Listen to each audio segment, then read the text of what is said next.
देखिए यहाँ पर कह रहा है कि if 10% of the boards produced by machine are defective, determine the probability that out of 10 boards chosen and random one none at most two boards will be defective. ठीक है, तो सबसे पहले क्या है कि हमें एन पता होना चाहिए। तो एन हमें पता है कि एन क्या है हमारा, वो है 10।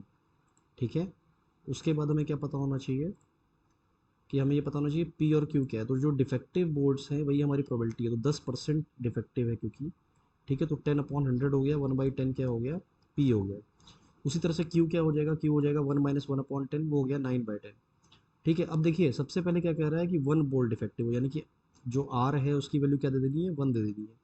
तो 10C1, पी की वैल्यू रख दिया 1, क्योंकि पी की पावर क्या होता है, आर।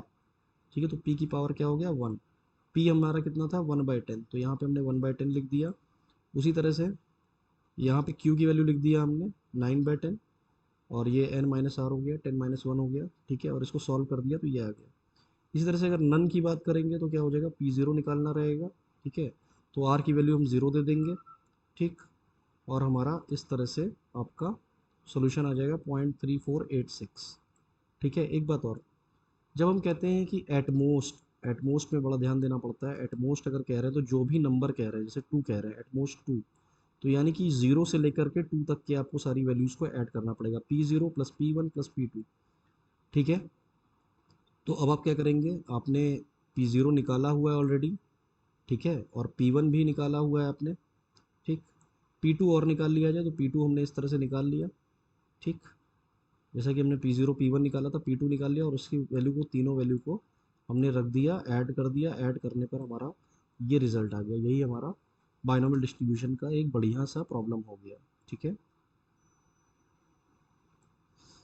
अब देखिए एक और छोटा सा प्रॉब्लम है आपका बायनोमियल डिस्ट्रीब्यूशन का। ठीक है, जैसे कि यहाँ पे आपको दिख रहा है कि ये कंडीशन दी हुई है आपकी। ठीक, तो इसमें कुछ करना नहीं है खास। भाई n की वैल्यू 6 दी हुई है तो आप क्या लिख देंगे, 6C4। ठीक है, ये लिख दिया आपने 6C4।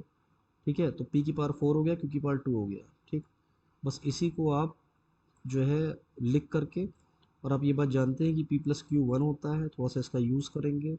यहाँ पर आप जो है ये कुछ क्वाड्रेटिक आएगी, क्वाड्रेटिक का फैक्टर कर देंगे, तो इस तरह से यहाँ पे p का सोल्यूशन आ जाएगा।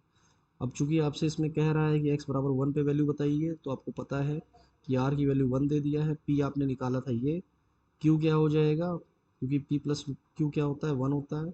तो वहाँ से आपने जब p को रखा, ठीक है, तो आपका q मिल जाएगा, और उसको आप पुट कर देंगे, ये वैल्यू हो जाएगी। इसी तरह से एक फिट करने को आता है, बायनोमियल डिस्ट्रीब्यूशन फिट करने को।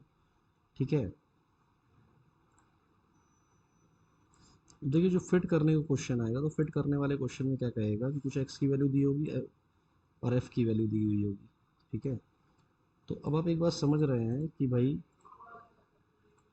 x और f जब भी दिया होगा तो आप मीन को ऐसे नहीं लिख पाओगे। आपको मीन लिखने के लिए सिग्मा एफ एक्स निकालना पड़ेगा, यानी कि f और x का मल्टीप्लाई करना पड़ेगा। जैसे कि यहाँ पे हमने मल्टीप्लाई कर दिया। ठीक है, तो मल्टीप्लाई किया तो ये मल्टीप्लाई 192 आ जाएगा। आप करके देख भी सकते हैं इसको, बहुत ही आसान सा है। कि जैसे कि ज़ीरो है तो ज़ीरो का 30 से मल्टीप्लाई ज़ीरो ही हो जाएगा, 1 का 62 से 62 हो जाएगा, ये 92 हो जाएगा, ये 30 हो जाएगा, ये 8 हो जाएगा। ऐड कर देंगे 192 हो जाएगा।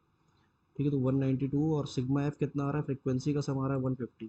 तो जब आप इसको ऐड कर देंगे तो ये 1.28 आ जाएगा। और एन पी क्या होता है, 1.28 के बराबर। एन कितना है यहाँ पे, एक बात याद रखेंगे कि ये जो भी वैल्यू होती है एन हमेशा एक कम होता है, यानी कि यहाँ पर एन जो है वो 4 है ना कि 5, इसको काउंट नहीं करते। ठीक है, तो ज़ीरो को कंसिडर नहीं किया जाता यहाँ पे। ठीक, क्यों ऐसा होता है, क्योंकि आप ये बात जानते हैं कि जब a प्लस बी का होल स्क्वायर लिखते हैं तो लिखते हैं a² + 2ab + b²। वहाँ पे 3 टर्म होते हैं, r की वैल्यू 0 भी होती है, 1 भी होती है, 2 भी होती है, लेकिन n वहाँ पर क्या होता है, 2 ही होता है, इसीलिए। ठीक है, तो यहाँ पर आप रख देंगे, वहाँ से आप p पा जाएंगे, q पा जाएंगे। ठीक है, तो बड़ी आसानी के साथ। और फिट करने का मतलब क्या होता है, या तो आप इसको ऐसे दिखा दीजिए कि कैपिटल N के साथ q + p लिख करके, q की वैल्यू आ गई, p की वैल्यू आ गई, इसको यहाँ पर रख दीजिए, पावर n लिख दीजिए। पावर n कितनी है, n आपका यहाँ पर दिया हुआ था 4। ठीक है, तो 4 है यहाँ पे, 4 लिख देंगे, ये 4 लिखा हुआ है। ठीक है, और पावर में, ठीक, ये आपका फिट हो गया। कैपिटल एन क्या था, सम ऑफ फ्रीक्वेंसीज 150। ठीक है, देखिए यहाँ पर क्या कह रहा है कि एक परिवार है जिसमें 4 बच्चे हैं, तो उस पर 2 लड़के हों या 2 लड़कियां हों। और यहाँ पर 800 फैमिलीज़ को देखा गया है। ठीक है, तो अब ये बात आप समझ रहे हैं कि भाई लड़का या लड़की होने की प्रोबेबिलिटी इक्वल होती है। ठीक, तो पी क्या हो जाएगा, वो पी हो जाएगा हाफ और क्यू भी हो जाएगा आपका हाफ। ठीक है, ये पी और क्यू लिख दिया हमने। ठीक, कैपिटल एन 800 है और क्योंकि एक फैमिली में 4 बच्चे हैं तो एन इक्वल टू 4 हो गया। तो ये प्रोबेबिलिटी का फॉर्मूला, जब 2 बॉयज़ कह रहे हैं तो 2 बॉयज़ अगर होंगे किसी परिवार में, तो क्योंकि टोटल 4 बच्चे हैं तो 2 लड़के अगर निकाल दिए गए तो 2 लड़कियां बचेंगी। तो इसलिए क्या हो जाएगा, आर की वैल्यू हम बॉयज़ होने की प्रोबेबिलिटी को पी लिए हैं तो 4c2 कर रहे हैं, हाफ की पावर 2 कर दिए, क्योंकि यहाँ पर फॉर्मूला ही होता है n माइनस आर, यानी कि 4 माइनस 2 तो 2 हो जाएगा।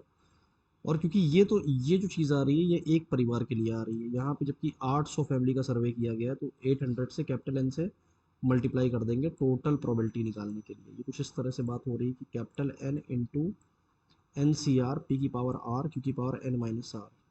ठीक है, एन सी आर पी की पावर आर क्यू की पावर एन माइनस आर। ठीक, तो ये आसान सा है, बिल्कुल कोई दिक्कत नहीं है इसमें। ठीक है, अब देखिए यहाँ पर एक चीज़ ध्यान देनी है कि जब जब वो कहेगा एटलीस्ट वन बॉय, तो एटलीस्ट वन बॉय में आपको 4c1 करना होगा, यानी कि हमको P1 भी चाहिए, P2 भी चाहिए, P3 भी चाहिए, P4 भी चाहिए। एटलीस्ट में क्या होता है कि जो भी नंबर आपका दिया हो, 1 दिया है तो 1 से लास्ट तक का, और क्योंकि 4 ही बच्चे हैं तो P4 तक का आपको ऐड करना पड़ेगा। तो यहाँ पर आप ये बात समझ रहे हैं कि यहाँ पर P1 P2 P3 P4 सबको ऐड किया गया है। ठीक है, और उसको टोटल प्रोबेबिलिटी निकालने के लिए 800 से मल्टीप्लाई भी कर दिया गया है। ठीक है, ये चीज़ मैं बताना चाह रहा हूँ आपसे कि 800 में P1 P2 P3 और P4 सबको ऐड कर दिया गया है। ठीक है, ये इस तरह से P3 P4 सबको ऐड किया गया है। ठीक, आप देख भी सकते हैं कि पूरा कैलकुलेशन आपको यहाँ पे दिख रहा है। P1 P2 P3 P4 सब ऐड किया गया एटलीस्ट के लिए। ठीक, अच्छा दूसरी बात कि जब आपसे ये कहेगा कि नो गर्ल, तो नो गर्ल का मतलब कि 4 बॉयज़ हो गए, तो यानी कि P4 में आप 800 का मल्टीप्लाई कर देंगे। ठीक है, और वही काम यहाँ पर किया गया है कि 800 से P4 को मल्टीप्लाई कर दिया गया है। ठीक है, ये इस तरह से।